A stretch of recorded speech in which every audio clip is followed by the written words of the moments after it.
Buenos días, hoy nos toca abordar el tema del dengue. El dengue es una enfermedad relativamente nueva en el país.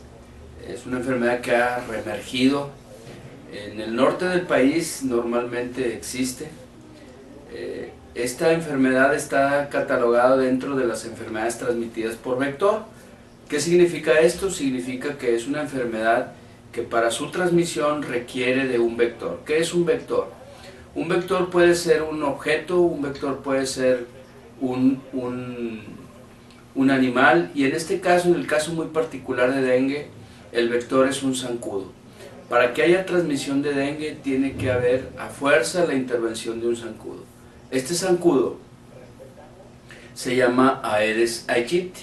Es un zancudo que viene de Asia, que ya se nacionalizó mexicano, ya desde hace muchos años lo tenemos por aquí, y bueno, se ha adaptado. Originalmente este zancudo se creaba en áreas rurales, se creaba en áreas menos pobladas, y sus criaderos eran los huecos de árboles o también lugares donde se podía conservar el agua, siempre y cuando tuviera paredes. Este mosquito hace aproximadamente 30 o 40 años estaba involucrado en la transmisión de una enfermedad que se llamaba fiebre amarilla.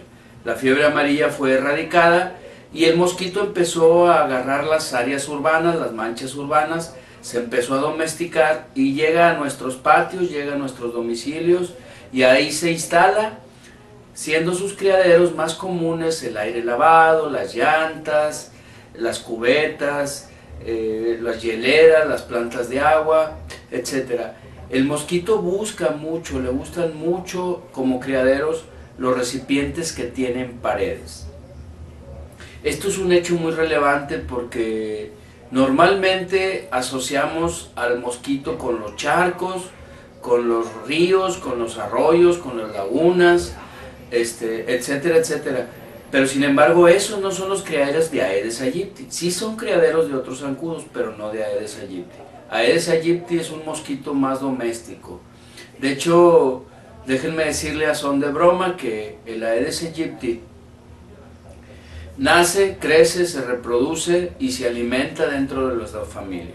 Inclusive como se alimenta de nosotros, a veces hasta dicen que es sangre de nuestra sangre. Déjenme hablarles un poquito del mosquito. Bueno, antes de hablarles del mosquito, quiero decirles que esta es una enfermedad que no tiene tratamiento, es una enfermedad transmitida por un virus, es una enfermedad provocada por un virus y no tiene tratamiento. O sea, no hay un tratamiento específico para curar la enfermedad, ni tampoco existen vacunas para poderla prevenir.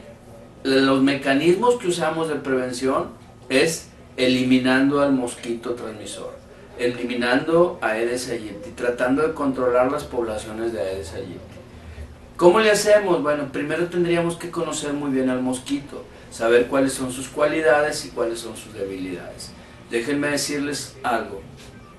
Aedes aegypti es un mosquito que tiene un ciclo biológico. ¿Qué es esto, un ciclo biológico? Un ciclo biológico es como comparado de alguna manera, aunque me van a disculpar, pero comparado con el ser humano es como el ser humano. El ser humano nace, crece, se reproduce, es viejito y muere y se termina su ciclo. En el caso del Aedes aegypti es huevecillo, luego hay una forma que se llama larva, hay otra forma que se llama pupa y por último el zancudito, que es el que vemos volando.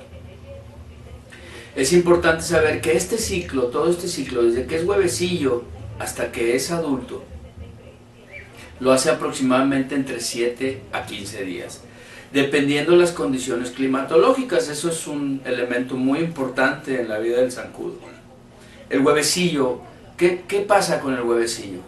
El huevecillo, una característica muy importante, es que la hembra cuando pone los huevecillos no los pone sobre el agua, sino los pone en las paredes del agua, lo pone en las paredes del depósito, por arribita del agua, y ahí los pega.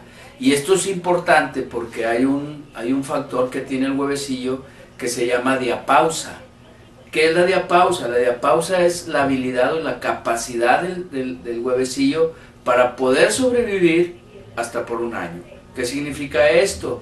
Significa que si nosotros vemos una llanta tirada en estas épocas de frío y la vemos ahí por ahí tirada y está tirada y no tiene agua, entonces dices tú, bueno, pues no tiene problemas. Bueno, esa puede ser que tenga huevecillos pegados.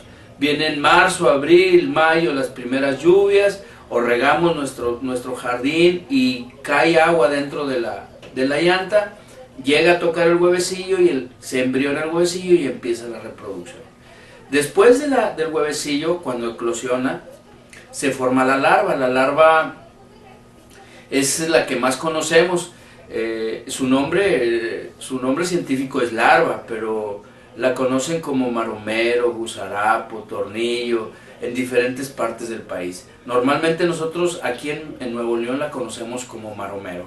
Y no es otra cosa más que un gusonito que por ahí anda nadando en el agua.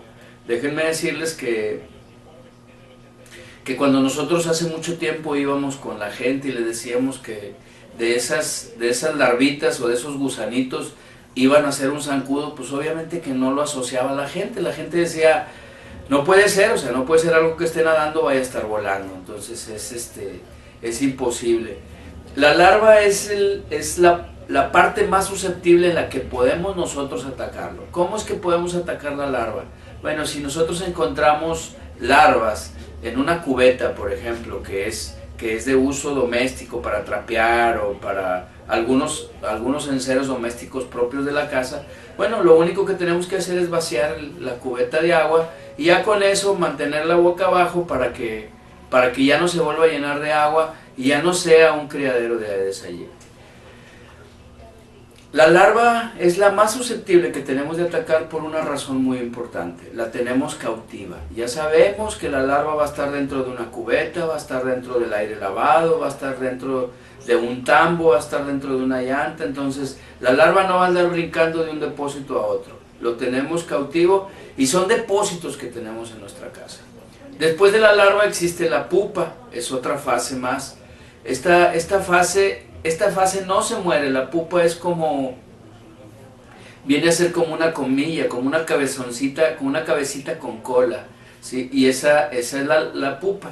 De la pupa no hay mucho que decir, lo más interesante de la pupa es que ahí es donde empieza la metamorfosis, ahí es como el capullo de la mariposa, ahí es donde empiezan a crecerle las alitas y las patitas, y esta fase no se alimenta. Entonces, como no se alimenta, no podemos atacarla por medio de insecticidas o herbicidas. Y por último viene el zancudo adulto. El zancudo adulto es algo muy interesante. El género transmisor es la hembra. La hembra de la Aedes aegypti es la única que tiene capacidad para alimentarse de sangre. Entonces la hembra va y se alimenta de una persona enferma, digiere la sangre con el virus del dengue y luego en su organismo hay un proceso evolutivo del virus que dura entre 9 y 12 días y después el virus llega a sus glándulas salivales y de ahí lo transmite a otras enfermedades, a otras personas cuando se alimenta.